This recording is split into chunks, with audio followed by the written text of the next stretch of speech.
give it a 10. Okay, and we should be. We're good on YouTube. We're good on LinkedIn, I think. Yes. We're gonna go live. Actually, let me do this first. Look at that.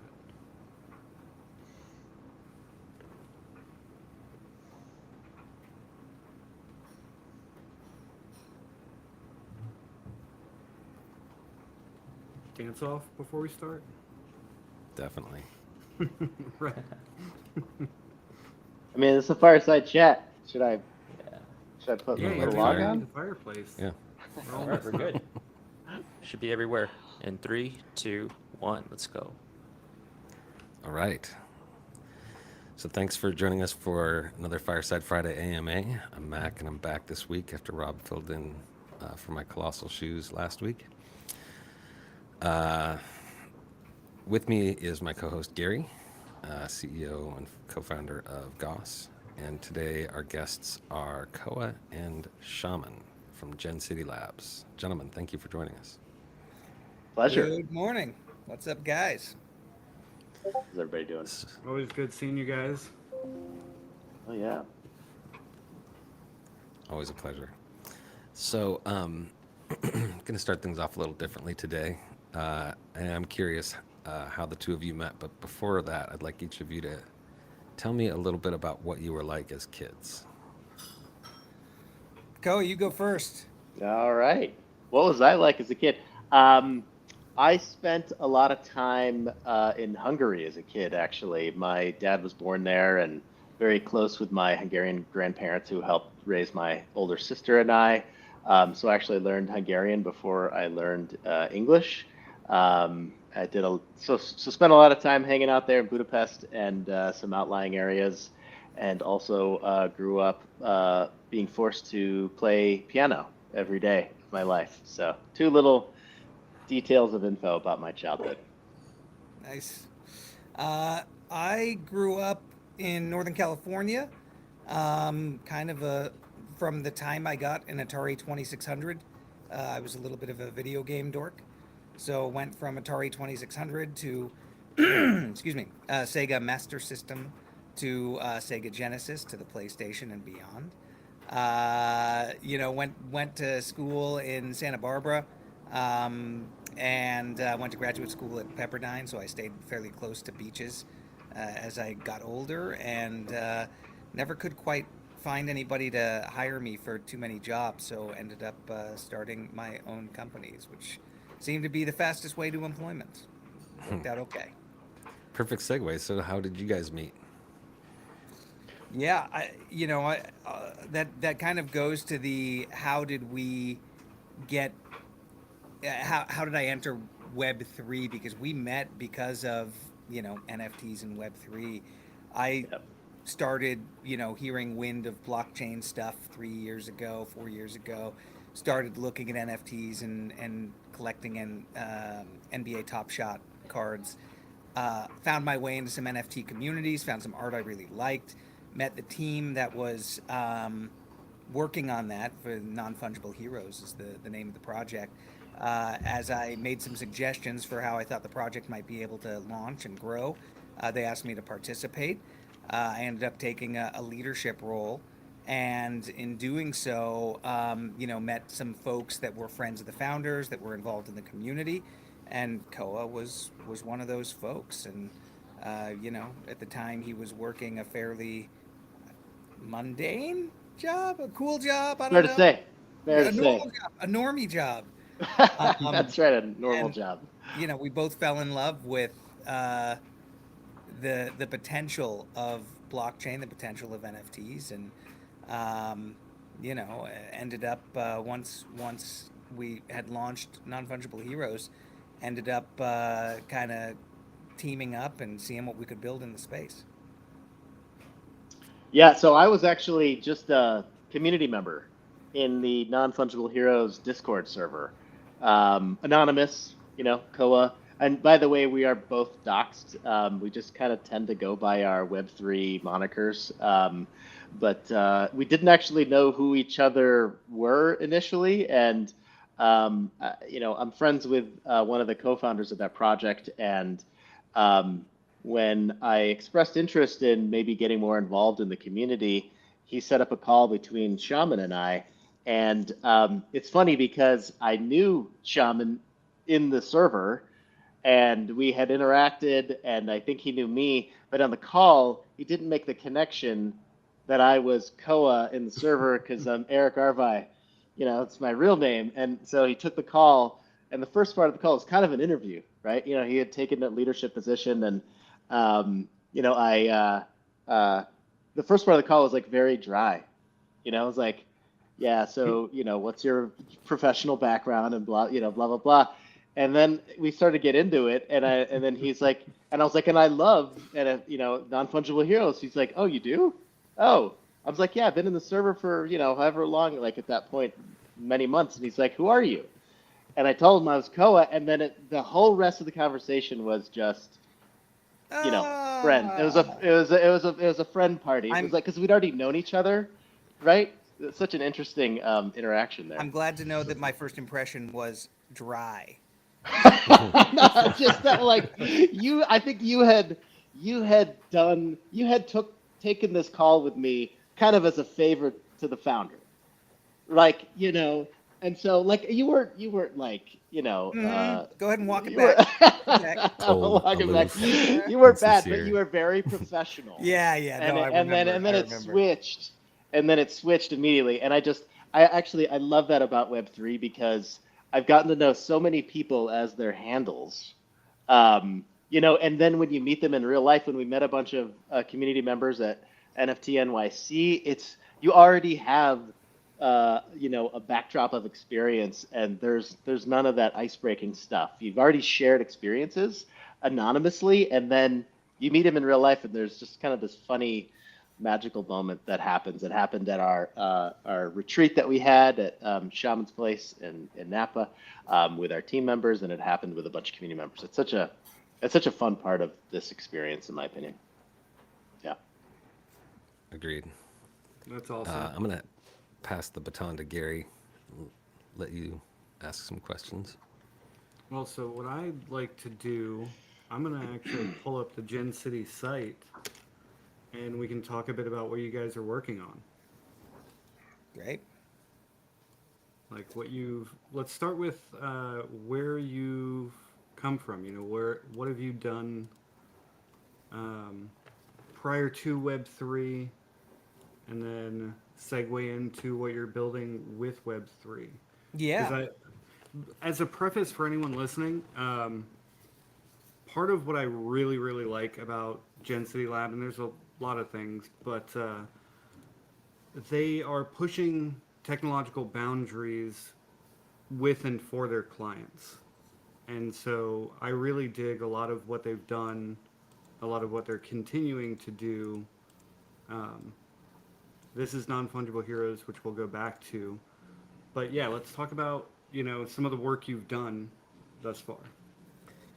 Yeah, so I'll start with a little bit of background. In 2008, I founded an agency called Helios Interactive, which was an experience design studio focused on using new technologies to create brand experiences, working with touchscreens and augmented reality, virtual reality, really all about creating memorable moments for fans and at live events. A lot of that turns into sports marketing. A lot of that was at concerts and festivals, trade shows, you name it. Our org was about using developers and designers to create digital experiences that would be memorable. We got acquired in 2017. I worked for the company that bought us called Freeman until 2021. And then I left to start, Non-Fungible Heroes, and that turned into GenCity Labs. Originally, the intent of GenCity was really about 100% focus on Web3 and how to help onboard the brands that I'd been working with for years into the space and to understand the impact that blockchain and NFTs could have on them and their efforts and their consumer relationships and how it could support their marketing efforts. That actually kind of morphed into a little bit more because I had the opportunity to reacquire the Helios team that I had been working with. And so now we have this really wonderful mix of creative technologies that we're working with, that is, still centered on a lot of blockchain applications and in the NFT space. It also extends to other IRL engagements.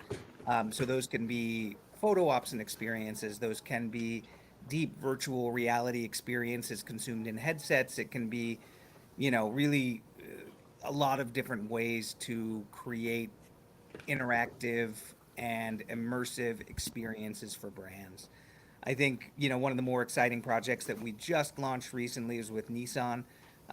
They have their Heisman House campaign, which is part of the NCAA college football experience. If you watch college football, you will have seen the Heisman House ads on ABC or ESPN.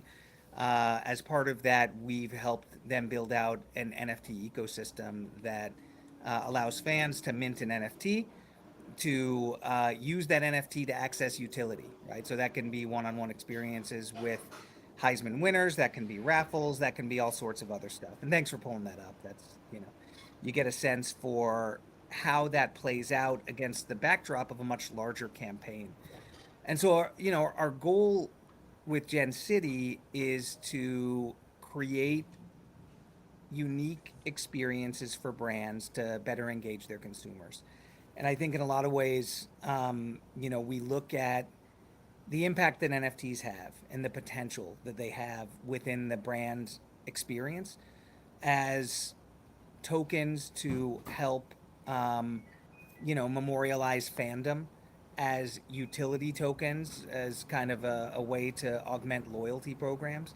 And there's just huge potential in the space. It's something that it's one of the things that I'm super excited about. It's one of the things I'm excited about engaging Gauss with overall, because, the other thing that we see as we work with various change, and we've worked with just about all of them, is there's a huge rampant security issues throughout the space. So trying to find a safe space for brands to play is also kind of paramount for us. So yeah, that's kind of a broad picture of what we do. Sorry, it might have been a little long-winded. Not at all. No, that's great. So let's talk a bit about NF Heroes and then the platform that you're working on. So I know you guys refer to it as the lab, which I love, and I know we've talked a lot about that being the best way to learn is to experiment, to do and to experiment, to iterate, figure things out, like we're kids again. You bang pots and that's a science experiment about noise. Kind of the same thing. And I really, really like this project. The art is phenomenal. I think there's so much potential here. So what's been the top 2 or 3 best things that you've learned at the helm of a Web3 brand? Ko, you want to take that one? Yeah, I can take that one. So, first off, a little backstory. Non-Fungible Heroes launched in the bull run, sold out in about 12 minutes. I think it was September of 2021, if I'm not mistaken. There was a subsequent collection of gods. So the first collection was Heroes and Villains. Second collection was Gods. The goal of the collections was to do create a community of storytellers. So it was very much about community narrative, and involving community and telling the story. From that mint out, we had a bit of a seed treasury that we were able to build a bunch of kind of Web3 dApps, and also a bunch of narrative bits of media. So we've got a 5 comic story arc. The third one is going to be published here pretty quickly. The other 2 are on their way. We would have kind of these lore chats. We would have these community quests inside the server that helped inform the story. We also have a manga that's been published. In addition to that, the community has been an incredible source of feedback and like a focus group for all of the tools that we've built. So we have an idle game, a Web3 idle game, token gated, where You can connect your wallet, send your heroes, villains, and gods on quests and earn our lore token. And then you can spend the tokens you earn in our lore emporium, which is our marketplace, redeemable for not just like digital items, but in some cases physical items, all sort of relating to our ecosystem. We also have built a gallery tool where you can kind of update your backstory for your characters that you own, and a few others. So the labs part of this is really all about experimentation, and I would say that it is it's a great method, frankly, to do some market testing. So all of the things that we have built for the non-fungible heroes community and collection, we've been able to kind of productize. So maybe taking bits of code or bits of functionality and apply it to something like the Nissan Heisman House. And that also kind of gets into a bit of the platform. But in terms of the where non-fungible heroes fits in our ecosystem, it's our fun sandbox to build alongside of our community. That's awesome. So since you teased the platform, why don't you dive in and explain a little bit about what that is for folks? Sure. Yeah. So I would say that the origin of the platform really came out of our Lore Emporium marketplace. So think of the basic functionality is, users connect to it in some way. They have accrued some sort of points or currency, and they can spend those on things. And those things relate to the ecosystem in some way. So what we did was we took some of that basic functionality and we kind of applied it to thinking of it in terms of a rewards and loyalty program. And we're offering bits of this functionality to different brands. So there's a lot of the functionality from the Lore Emporium that you will see in the Nissan or Heisman House All Access Pass platform that we built. But our core native platform is basically a Web3 rewards loyalty program. So users connect either with a wallet, or if they don't have a wallet, we can do a custodial wallet for them. They can connect with an email. We'll spin one up on the back end. We are chain agnostic, and we will essentially a white labeled platform that a brand can stick their logo, stick their branding on, and then reward their community or their clients or their users with engaging in touch points to the brand. So this could be, I'm rewarded for amplifying social media posts or creating user-generated content. I'm rewarded for attending an event. I'm rewarded for ownership of some form. I'm rewarded for all the basic things that you might associate a user and a brand interacting in. I actually have now a way to, think of it as I'm a fan of a brand, or maybe a team is a better way to think about it. I'm already a fan of a team. I'm going to be buying the jersey. I'm going to be going to the games. I'm going to be posting on socials. I'm already doing that stuff. We're providing a way to essentially have that user earn something for their loyalty, for their fandom, and for their engagement, and then be able to apply whatever they earned to whatever they want. And these are anything from token gated exclusive experiences to VIP access to virtual or different events. Whatever the brand wants to reward the user for, we can. And this platform is essentially a white labeled mechanism to be able to do that. Yeah, I'll add one thing to that. Just, the short version is the traditional loyalty programs are very transactional, right? Yeah. I buy a thing, I get miles. I buy a thing, I get points. And we see the application of blockchain as the ability to memorialize consumer interactions to allow that then allows us to reward all behaviors in the ecosystem. So Koa mentioned social media in real life events. We also want to incentivize people connecting to other people. So it's really about community action, participation, and connection. So finding ways to be able to set up a reward system that encompasses all of that, we think will be a really interesting driver of consumer behavior and really be able to help brands connect more deeply with their consumers. Awesome. I know from the beginning we've been excited about offering this to our potential projects, partners. Um, we've also had, a lot of other conversations about dream projects that we want to, tackle in the future. And I think I'll let Gary kind of spearhead a question or two or a topic or two about that. But Gary, I guess question for you: what was it outside of their tech? Because it's pretty good. What is it about this team that really spoke to you at first? So there's a couple different things. The tech, I can't ignore, like pushing the tech. That is one big thing that you see across a lot of their different brand activations and whatnot. So I know you say beside that, but I do think that's a big part of what attracted me to GenCity. And then their ability to openly test and iterate something, right?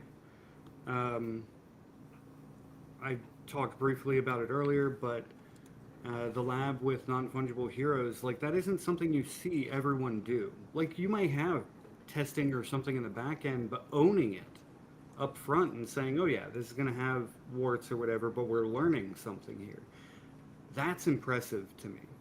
It takes balls, it takes confidence, and it takes execution. So, and they've been remarkably communicative.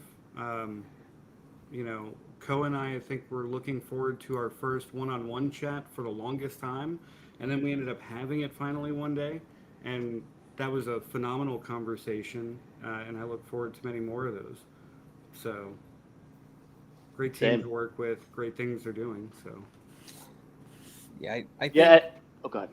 as we have built, a big part of that is domain expertise, right? There's only one way to gain domain expertise, and you guys know this because you live it too. It's you roll up the sleeves and you do things. And so, one of the beauties about being in the event space is that it is super fast turnarounds, right? When we do a Lollapalooza or a Super Bowl um, or other activations, it's we typically have 8 to 10 weeks to build something really cool, and then it has to work, right? It's almost like our organization was born in rapid prototyping and deployment mode.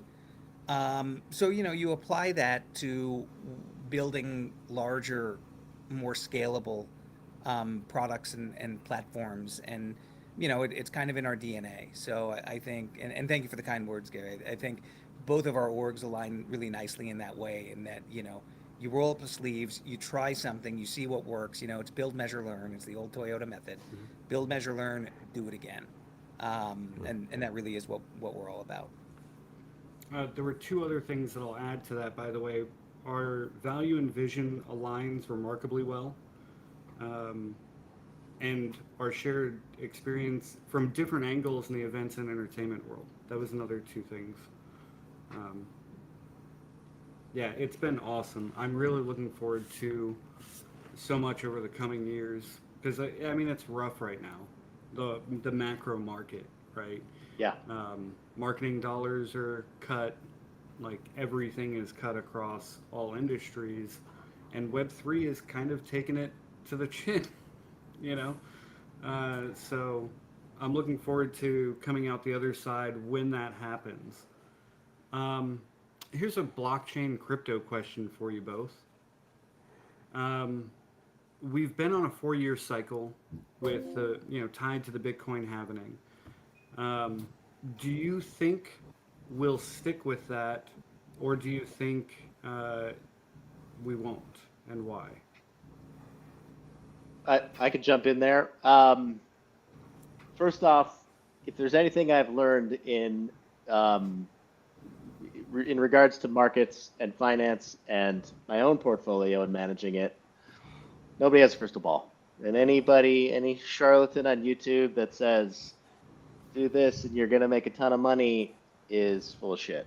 Mhm. So my point is, yes, in some cases you can look backwards and make some informed guesses about what might happen moving forwards, but it's no guarantee. And in my personal opinion, the reason this last bull run happened was a combination of timing. It was a bit of the happening, and in historically, Bitcoin has led the charge in the rise in market cap, but it also was perfectly timed, inadvertently, to really low interest rates and essentially cheap, money to borrow on top of stimulus checks going out to U.S. citizens over the course of the pandemic. So there was a lot of free and cheap money that was looking for a place to go, right?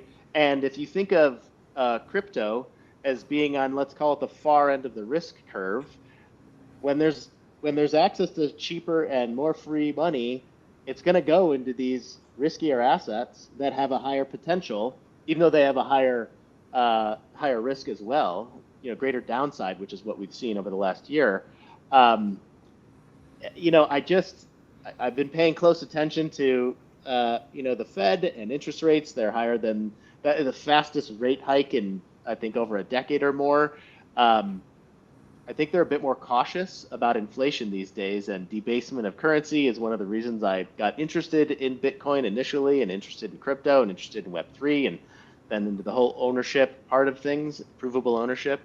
Um, but I don't think we're going to have something quite like what we had before. It'll be different. I'm not saying it'll be less. I'm not saying it'll be bigger. I have no idea. Nobody does. But that was a unique alignment of those two factors, in my opinion, that may not happen again. That doesn't mean that I don't have an extreme conviction in blockchain, in Web3, and in crypto in general. I think it aligns well to my own personal values of self-sovereignty and ownership and responsibility, et cetera, et cetera. And I do think we will see a much, much higher value of Bitcoin and therefore all of the other coins and the whole space in general moving forward. But I think part of it would be related more to debasement and inflation, but than maybe anything else. Who knows? In 20, 30 years, like you've seen in inflation like increase over the course of even just the last 40 plus years at an insane rate. And to me, it's more a measure of how much money is out there in circulation rather than the actual value of it, right? Our purchasing power has gone down, even though you might be making more.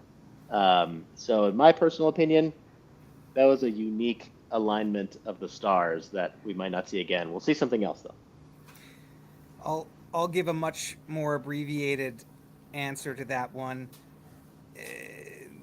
If you looked at the last Bitcoin halvening, it seemed predictable, right? You looked at it over previous cycles, and it kind of followed those cycles. That was right when I first was getting into the space, so I looked at that and I'm like, oh, there's going to be a supply cut.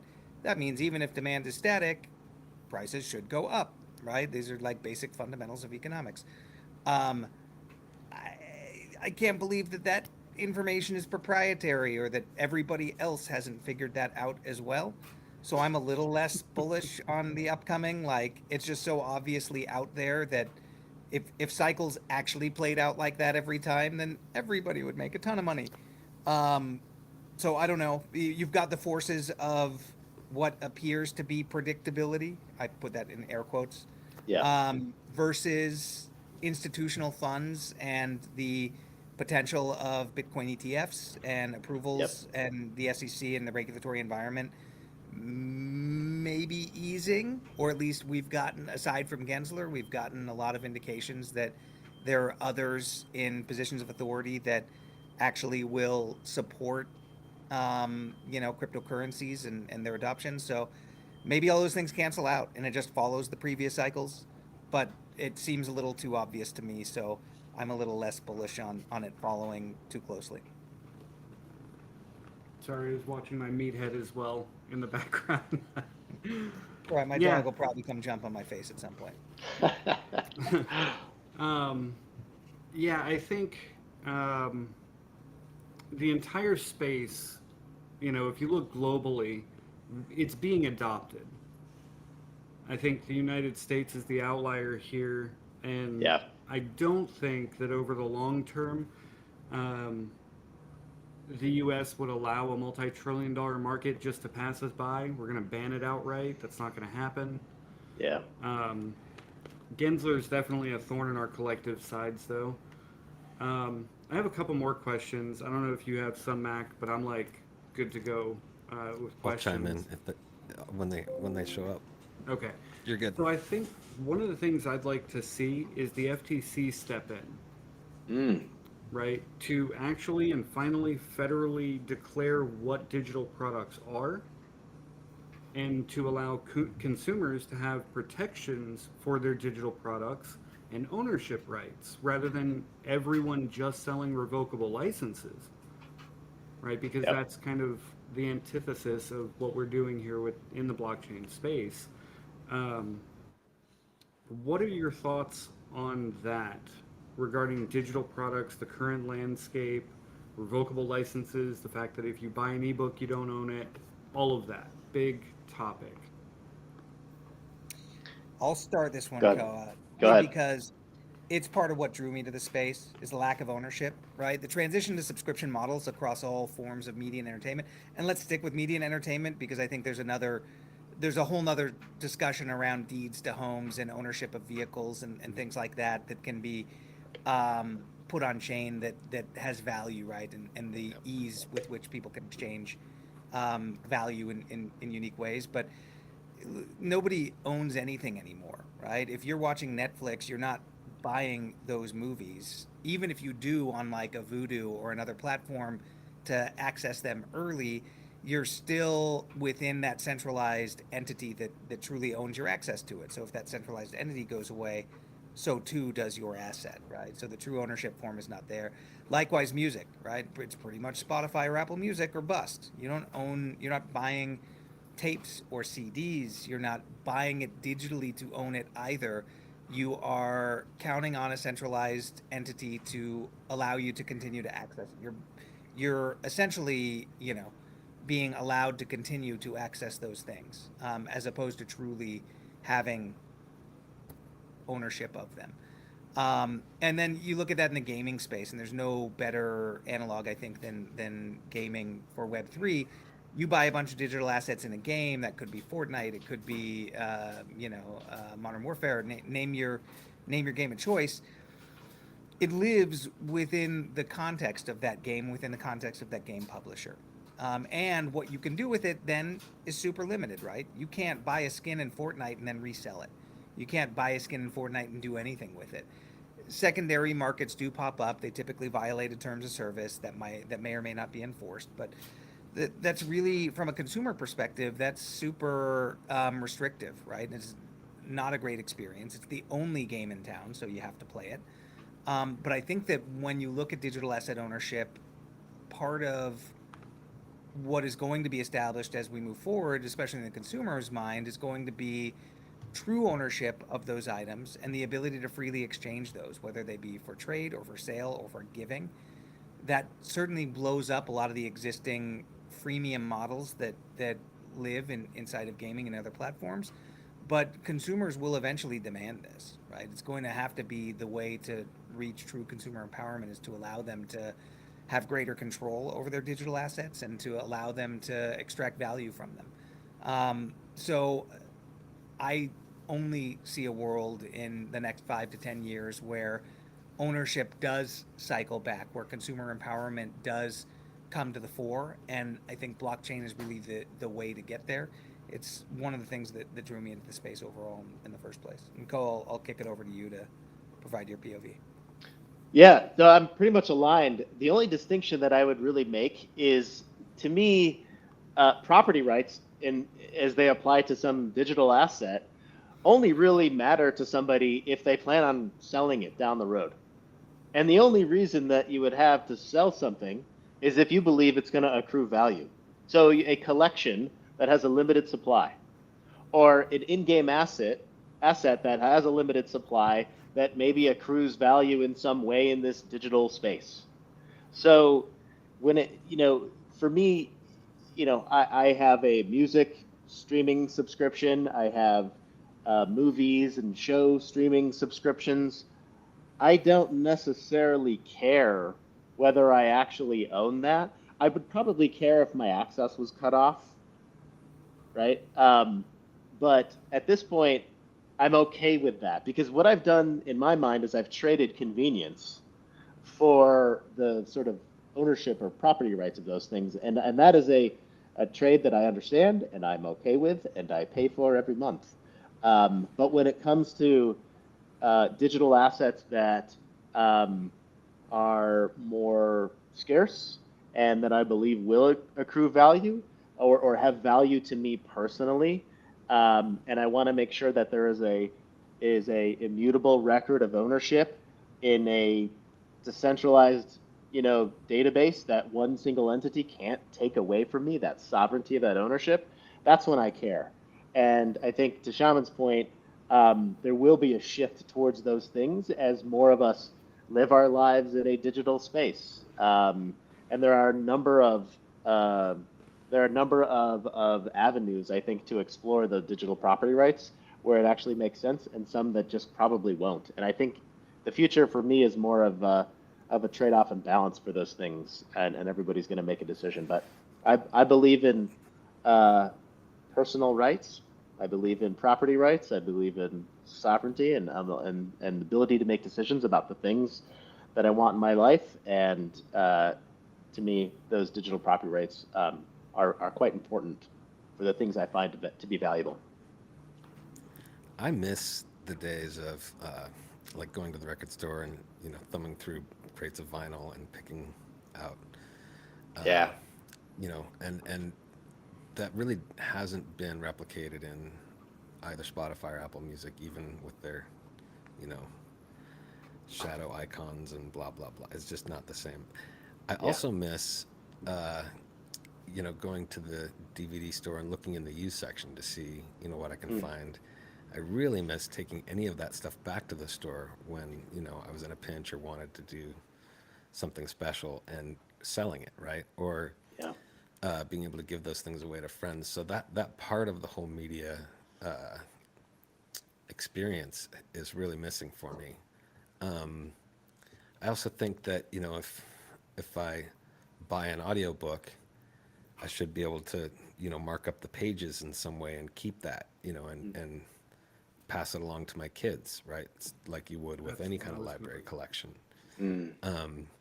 So those parts, I mean, I can see how for some people the convenience is important, right? And the ownership of those things isn't as important. I am on the other end of that spectrum where if they could imitate the smell of vinyl, Oh, I know what you mean. the Totally. experience of, You open it up.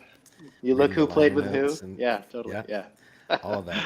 And I especially miss on DVDs the alternate like commentary audios when you can listen to the director and like the producer talk smack about their leads or whatever it is like, or tell fun stories about things that happened off camera. All that stuff is missing, and it's wild to me that it is missing because in digital formats it seems like you should if you're watching whatever Scorsese's latest thing is, like be able to switch over to an alternate commentary and check that stuff out. I mean, that would really up views on streaming platforms, right? Like you watch it once for straight through, watch it once, for the producer commentary, watch it another time for the editor comment. Like there's so much, you could get 10 views out of a single property that way. And they could count views the same way they do now if you actually owned the unit, right? So it's just it's kind of wild to me that whole piece of it's missing. I guess there's this sort of notion that they're kind of recreating the movie theater, right? Where you just buy the ticket, you go sit there, you go home, and all you have is your memory of it and the conversations around it after That's until you buy a ticket again. Though. Mm. That's what you're buying with a movie theater ticket, in my opinion, because you have a higher quality audio, video, it's a popcorn thing and all that stuff. Sure. Larger Yeah, and these screen. days the seats recline and you can order adult beverages and full food menu and all that, right? It's wonderful. I I get that. And I guess, for a long time that's what movies were, right? Until the VCR. Yeah. I don't know if you guys remember what that. So Of back course. in Oh, my yeah. day. Yeah. Come on. Yeah.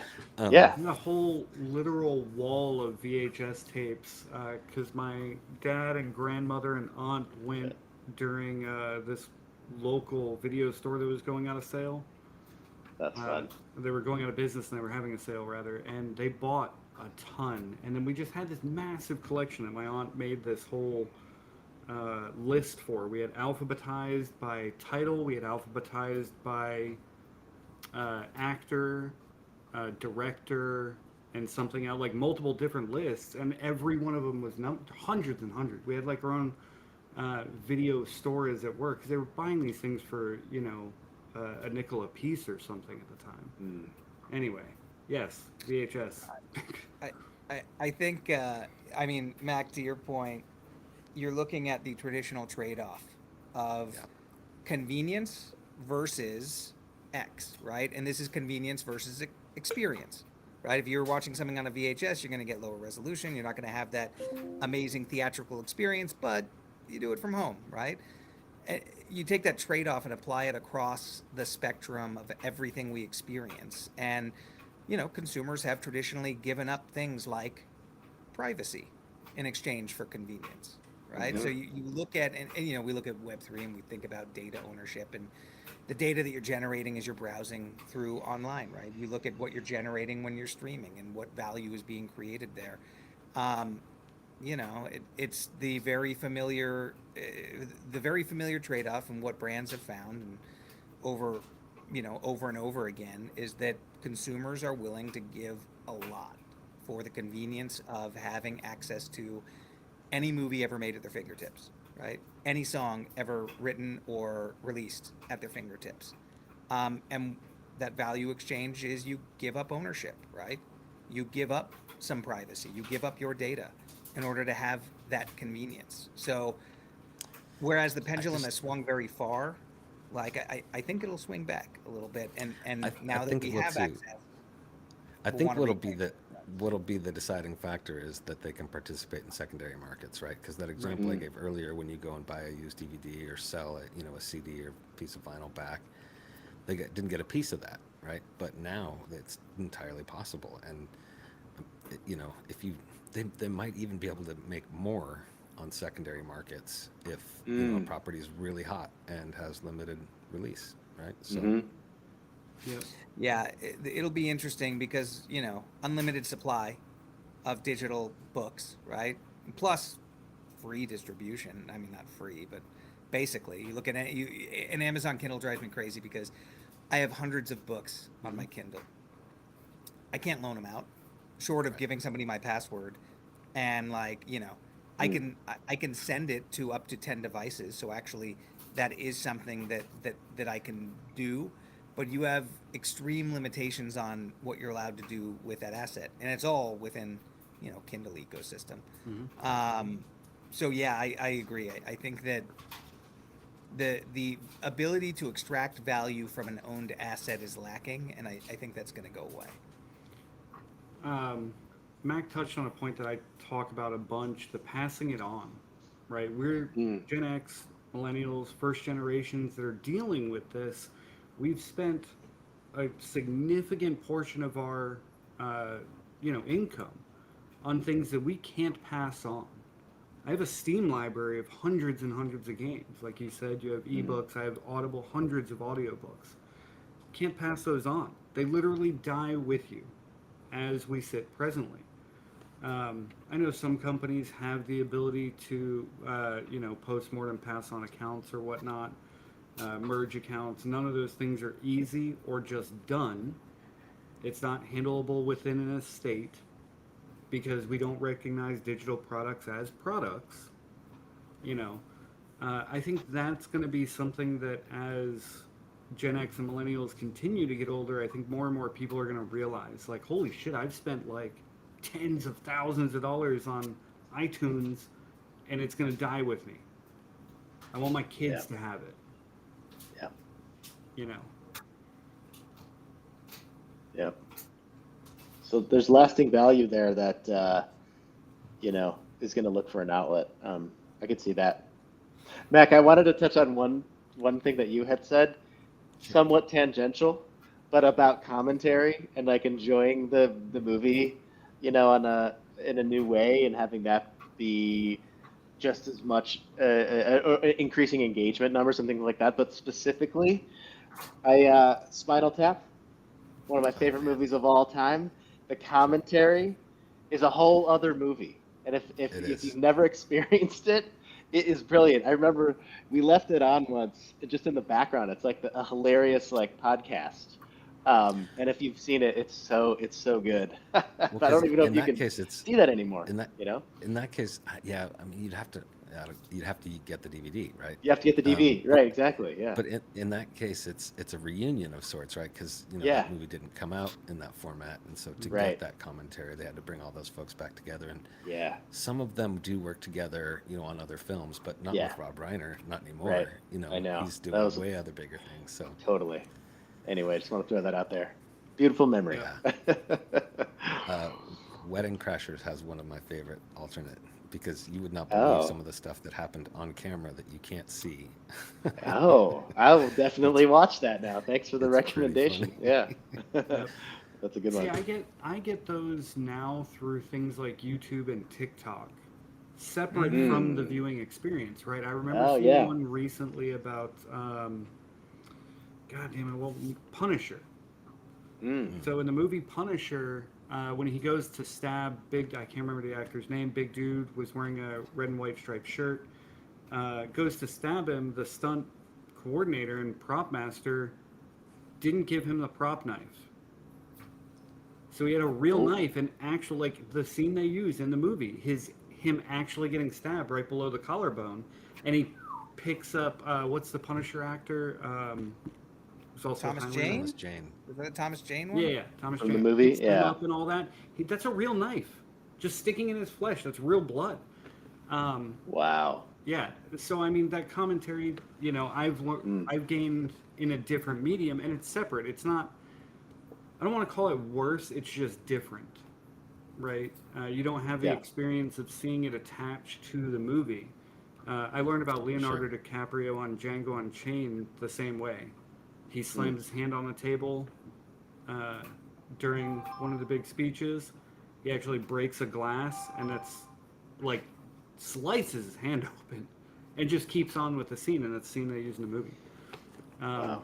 But yeah, I agree with the sentiment. Sorry for going off on that tangent, but that's no, fun. I got another one for you. This is fun. Snoop was on TikTok, but Snoop revealed that when he was in Starsky and Hutch, Vince Vaughn was not supposed to hit him. He was just supposed to, deliver his line and point in his face.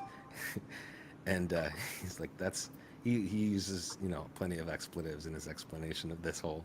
He's like, I just stayed professional, delivered my line, but at the same time, I was like, "You're dead." Anybody else in the world ever did that to me, you'd be dead. Yeah. So it's pretty fun. So I hear what you mean. Yeah, that is making that transition into other formats.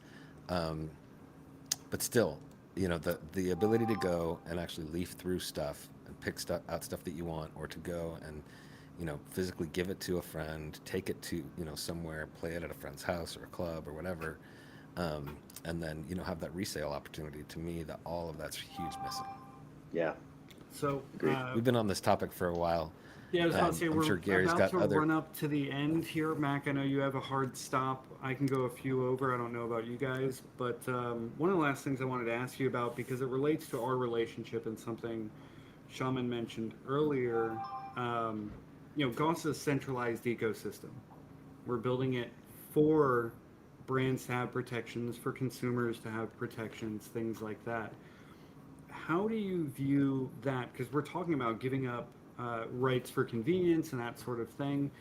And with us, with our views, we value self-custody, right? We value transparency and user anonymity and all of these things that are still very blockchain centric, but I don't think we, Gauss, need decentralization of validation.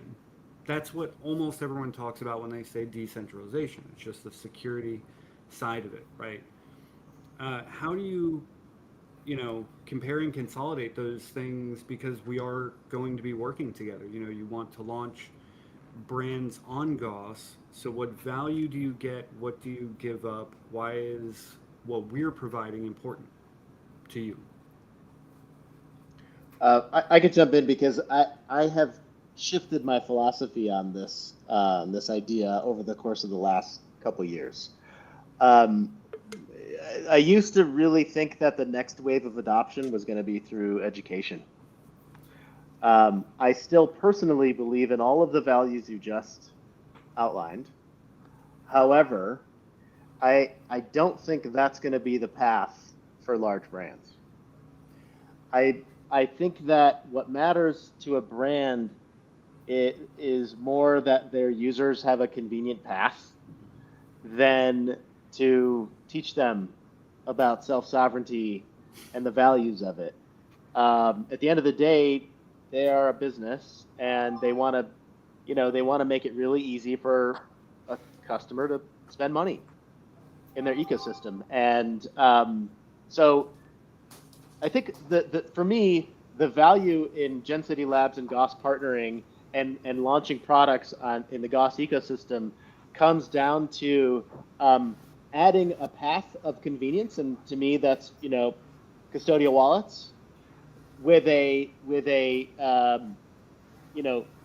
sneaking your vegetables in, meaning like sneaking a pathway to self custody if the consumer so chooses to do that, but not having that be an obligation or a barrier. But I think to me, the value of working with Gauss is your philosophy on protecting and creating reducing the amount of risk that is traditionally associated with Web3 and blockchains, because there is this third-party audit for any project that launches in your ecosystem. That's not you guys. It's not us. It's a third party. It's auditable. I think to me that there's value there for a brand, reducing their risk, but also while maintaining a level of convenience for their consumer. Yeah, there's two things for me. One is the signal and the noise, right? You look on any chain, you look on ETH mainnet, there's a million freaking projects, and Yeah. 99% of them are garbage. So having a curated experience of quality is going to be meaningful, because honestly, like, one of the biggest things that's a struggle is, like, how do you search for interesting and cool things, right? You cannot, and you cannot know what is real and what is not. And the second part of that is security, right? And I totally agree. Nobody, like, we've done a lot of work with Visa over the years, right? Visa's a technology company that enables credit card payments. I don't care about security. Like, I just trust that it works. I just know that when I use my Visa card, it's protected. I know I'm not, I know it's highly unlikely that anybody's going to hack into my transactions. Likewise, like right now, that's not the case with big chains. It's the Wild West. It's crazy, and it is a barrier to entering with the number of scammers and projects and things. So I don't need to know how it happens. And honestly, I don't care. I just need to know that this is a secure space to transact and to participate in. And if that's the case, that's awesome. So I'm with you. Like, the education, I think, is important and happens over a long period of time. But honestly, it just needs to work in the background. And I need to be ensured that I'm secure, and that there is a quality experience on the other end that I want to engage with. And then how that happens is almost like immaterial to a consumer. That once that confidence and trust is there, that's what needs to be there, instead of the awareness, especially at the beginning. Final one for me, and this should be pretty quick. Tying in the last two topics we had, how long do you think it's going to take brands to realize how much revenue they could make off of secondary sales, off of their users owning their digital products? Because it's a revenue source that most aren't utilizing right now. How long do you think it'll take? I'll go with the next 3 years will be very interesting because the meta of paid mints and selling new things to consumers it is not in style, right? It's free, but I think, Gary, to your point, it's about accruing value to tokens and then exchanging those tokens and arbitraging the exchange of value that happens as a revenue source. I'd say 3 years. I think some are already doing it and experimenting with it. I think it's probably much more widespread in 36 months from now. And then in 5 years, it'll just be commonplace. I think we'll see a lot of interesting experiments and efforts over that time. But I think 3 years is the early adopters and 5 years is mainstream. I think Nike's going to be one of the first to figure it out, just given the pace that they're. Yeah. They're They already already have. Definitely. Yeah. here. Nike made what was it that? Not swoosh. Yeah, but they made 90 million off initial mint sales, and then another 90 million off secondary sales. Like Oh, their right. Yeah. royalties Yeah. of it. The artifact stuff. Yep. Yep. So, I think more and more brands and businesses will get that over time. So gentlemen, I do have to duck out. I have another job to run to. It's been a real pleasure. Gary's Yeah.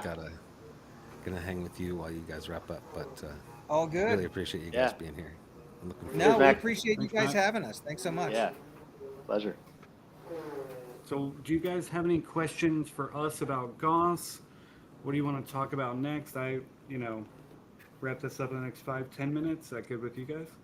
Yeah, that sounds great. I mean, I just say, it is a long uphill battle to launch a new chain, right? That you guys are in the middle of it right now, especially in a bear market when people are already asking questions about the viability of Web3 as a whole, much less startups in the space, right? As opposed to kind of the more established Ethereums and Polygons and Solanas and others.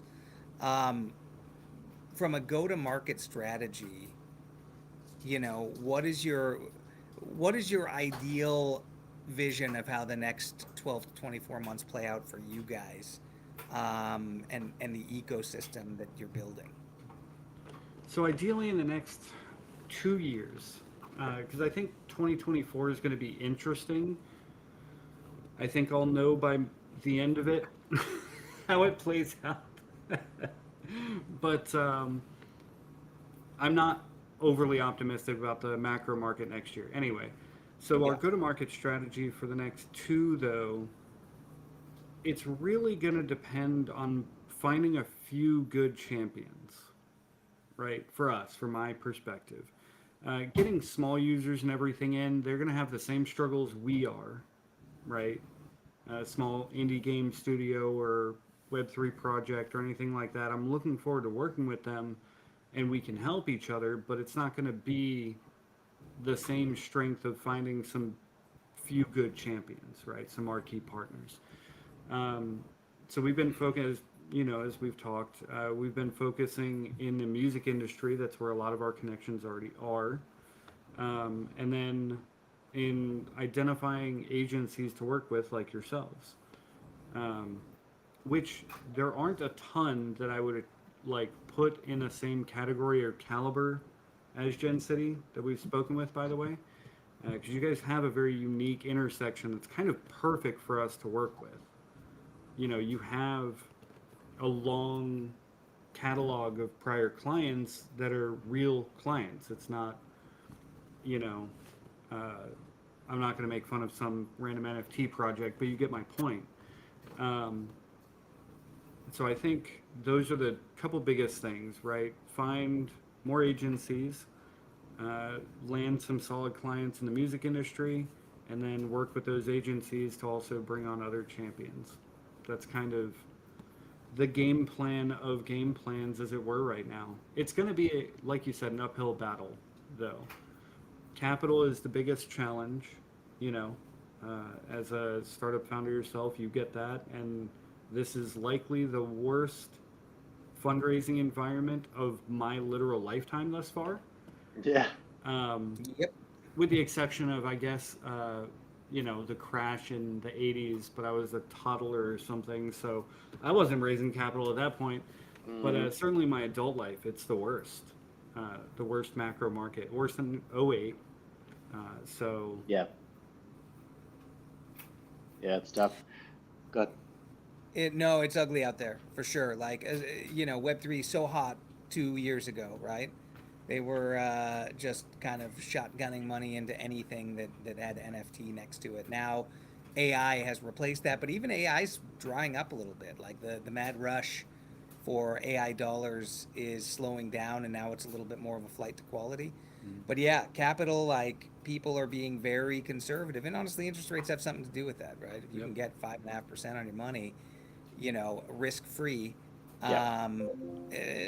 you're a little more hesitant to start raising fund. I know people are having trouble raising new funds. It's ugly, and I'm with you, Gary. I don't think 2024 is going to be a walk in the park. I think 2025 is when we start seeing an easing of fiscal policy. I think we'll see more dollars available, but until then, a lot of this is like survival mode, right? Grow as much as you can, be prepared for the next wave, and then catch the wave as you can. yep. Yeah, it's going to be a rough one. 2024, that is. I got to. Uh, Oh, sorry, I got to run too. No, But you're good. I want to say thanks so much for having me. Appreciate you. Thanks for your time. Yeah. Cheers. Koa, final question for you, and then we'll sign off. Shoot. Liquid Death, fan or Yeah. not? Are you a fan of the brand? Do you think they're a media company that sells water? What are your thoughts? Oh, yes, they're a media company that sells water. They've done an incredible job. You gotta give it up to any brand that can not only survive but thrive Mm-hmm. in a super competitive market. They just it was all marketing. It was all partnerships. They've done a great job getting in with festivals and outdoor events and things like that.